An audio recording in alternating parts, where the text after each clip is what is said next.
Thank you for the introduction, Stavros. Okay, my name is Sara Basart, and I'm here because I was the glad chair of the Cost Action InDUST. That is the name of this international network to encourage the use of monitoring and forecasting products.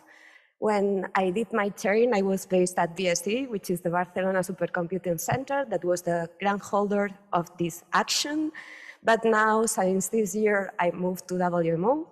I am officer of aerosols and atmospheric composition in general. And today, I want to introduce why we promote this network for dust. As you can see here, these are some landscapes on Europe.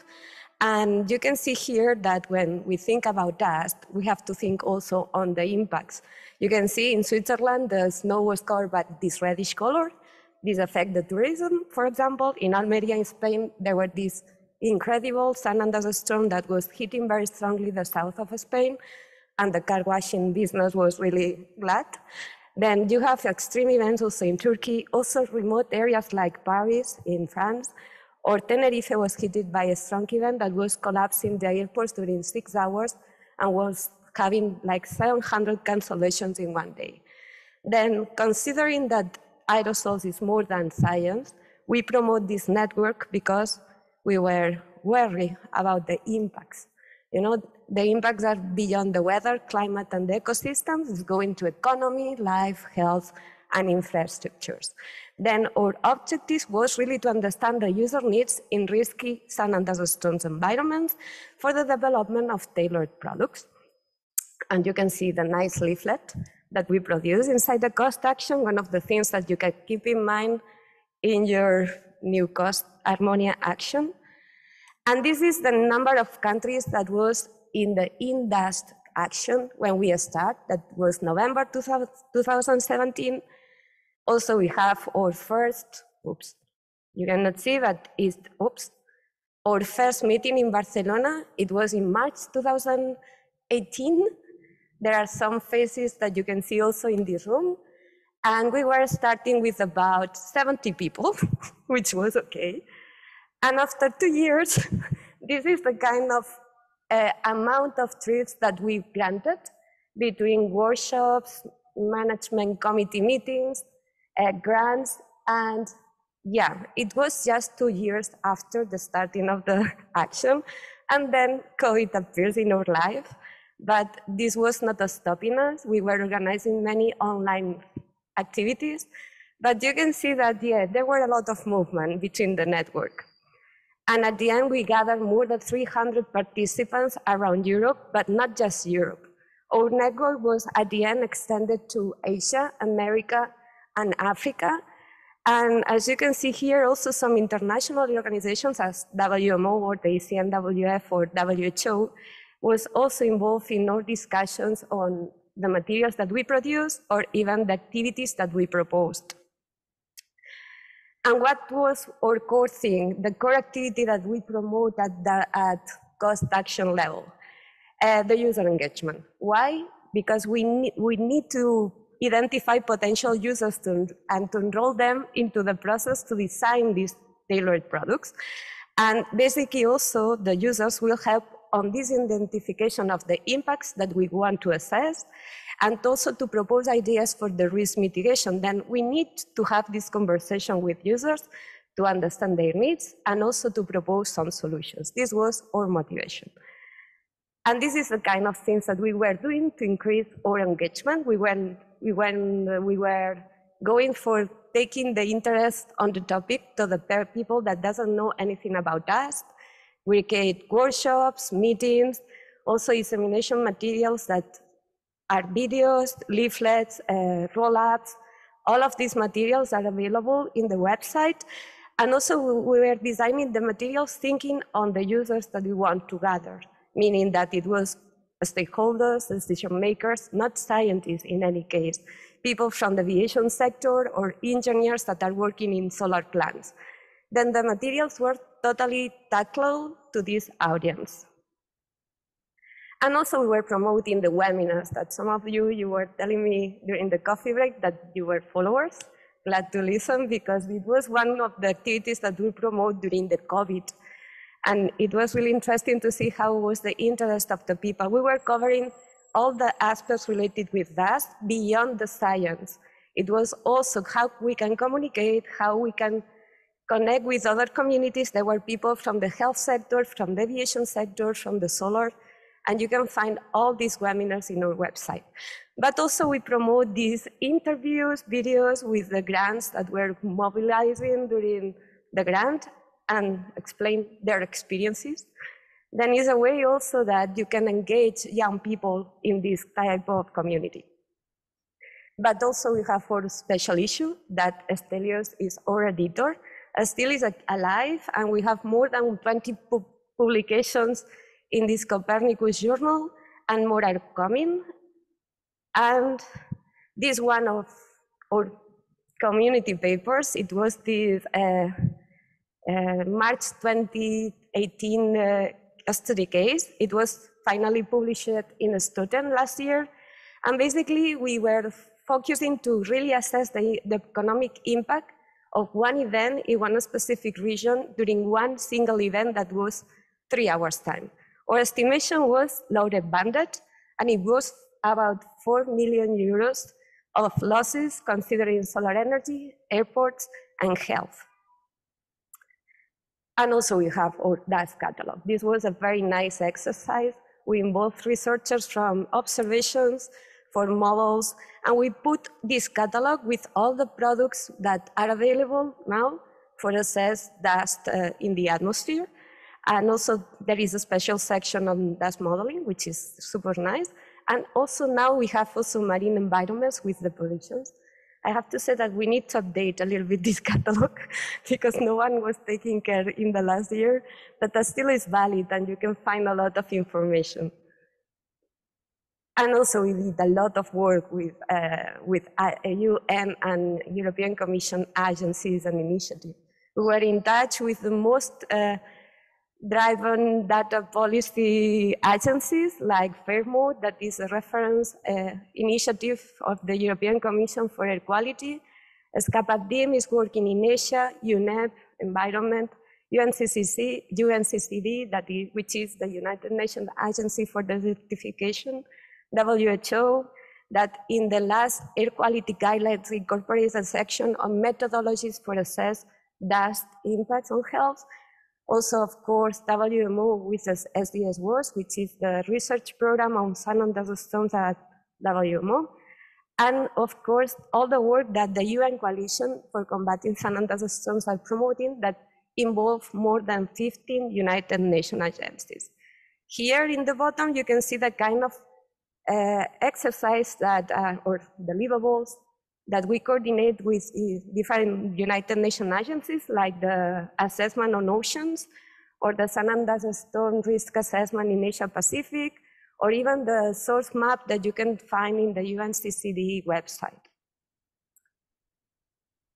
And InDUST finished in October 2021. We were very sad because it was a very great 4 years of experience, but it was not the end of the InDUST cost action. All the legacy of the InDUST was transferred to the Barcelona Dust Regional Center, which is basically the center that is coordinating the activities of WMO related with sun and dust storms in North Africa, Middle East, and Europe.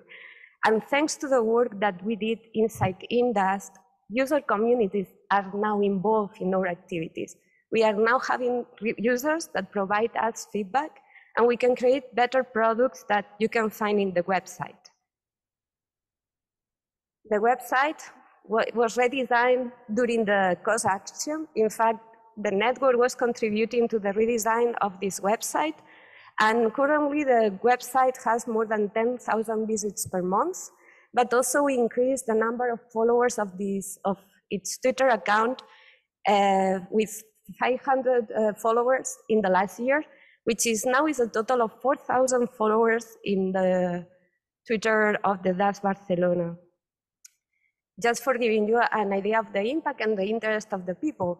And what you can find in the website, you can see here the daily dust product, the dust catalog of InDUST, And all these products were designed to gather the cost action, to gather the most comprehensive framework for non-researchers that can gather this information from the website.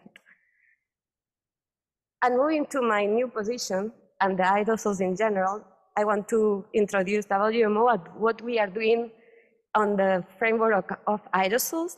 As you may know, WMO is a United Nations agency specialized on weather, climate, and water.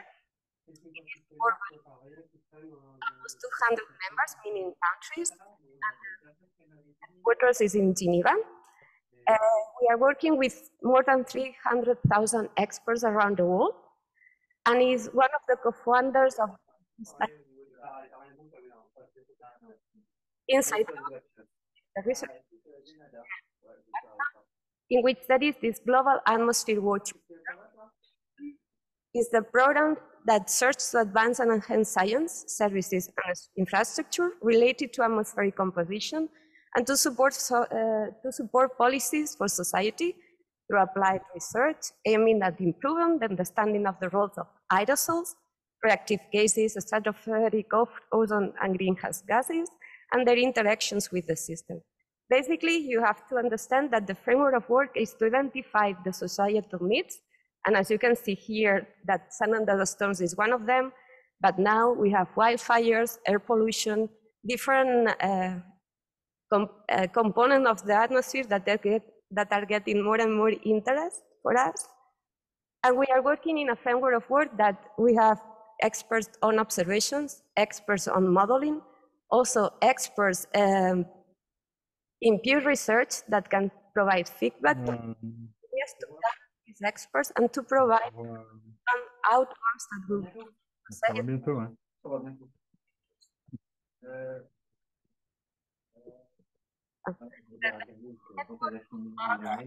involve more than 600 experts around that. Sorry? Michael, Mikael, but okay, sorry. Go is composed by experts from med services, universities, and research institutes.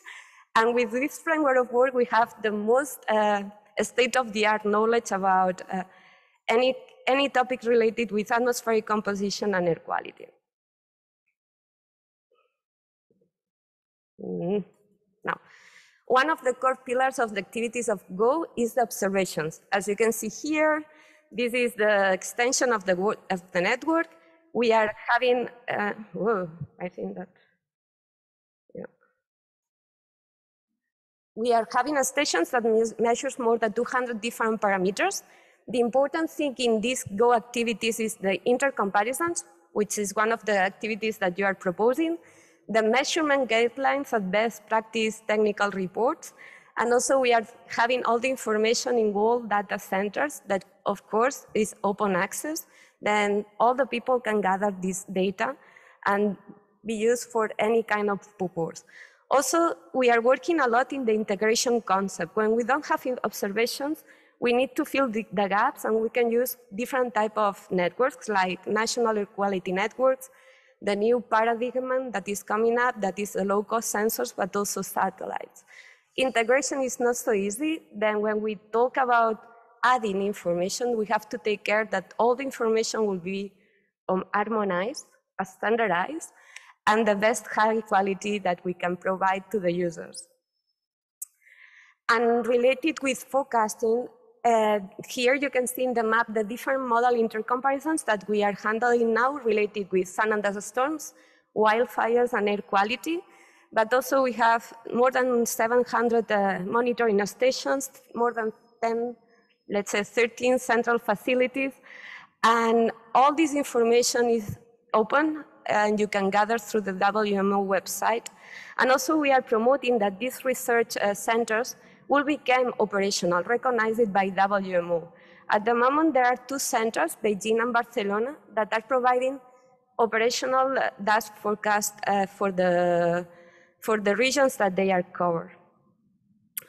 But also we are promoting a lot community papers, technical reports, best practices, supporting assessments like the scientific assessment of ozone depletion. And also there are the bulletins that we are trying to engage the people with the topics. There is the Airborne Dust Bulletin, the Greenhouse, Air Quality and Climate. Then this is the kind of activities that we are promoting, facilitating, and also sometimes collaborating.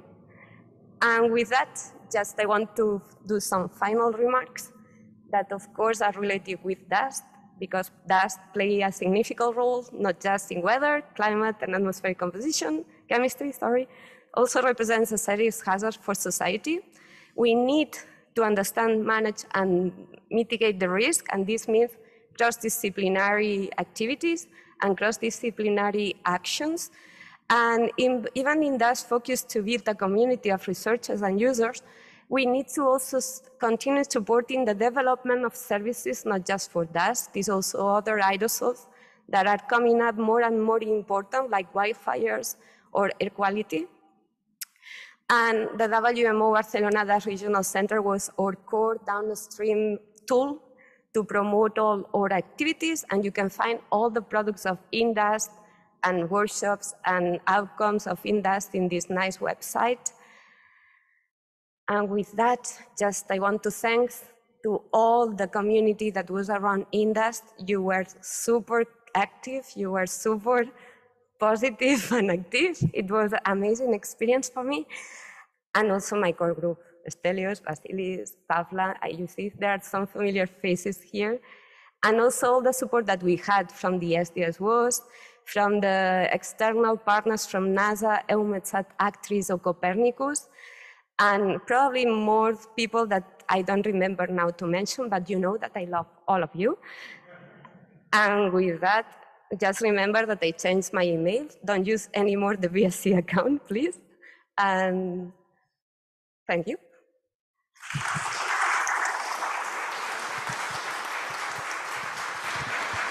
Okay, thank you very much, Sara. We can take a few questions. Or from the online people.